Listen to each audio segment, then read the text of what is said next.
নমস্কার বন্ধুরা, আমার চ্যানেলে আসার জন্য আপনাদের সবাইকে স্বাগত জানাচ্ছি।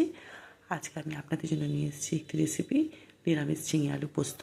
তবে দেরি না করে দেখে নেওয়া যাক কীভাবে করছি। প্রথমে আমি এখানে কড়াইতে তেল দিয়েছি। তেলটা গরম হলে কালো জিরে দিয়ে দেবো, তার মধ্যে কাঁচা লঙ্কা দিয়ে দেবো।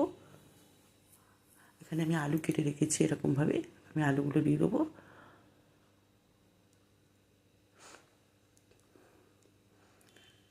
এখানে ঝিঙে কেটে রেখেছিলাম, ঝিঙেটা আমি ওর মধ্যে দিয়ে দেবো।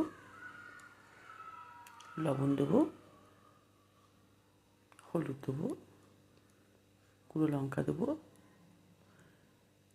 গুঁড়ো লঙ্কাটা আমি একটুখানি দেবো, যেহেতু আমি কাঁচা লঙ্কা আগে থেকে দিয়েছি। কিছুক্ষণের জন্য আমি এটা ঢাকা দিয়ে দেবো। কিছুক্ষণ বাদে খুলবো। খুলে আমি এখানে পোস্ত বেটে রেখেছিলাম, পোস্তটা আমি ওর মধ্যে দিয়ে দেবো।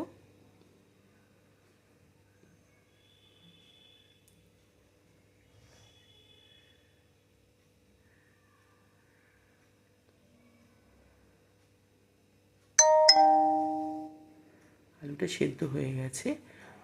এখানে কিছুটা একটু চিনি দিয়ে দেবো আমি। আমার পোস্তটা রেডি হয়ে গেছে।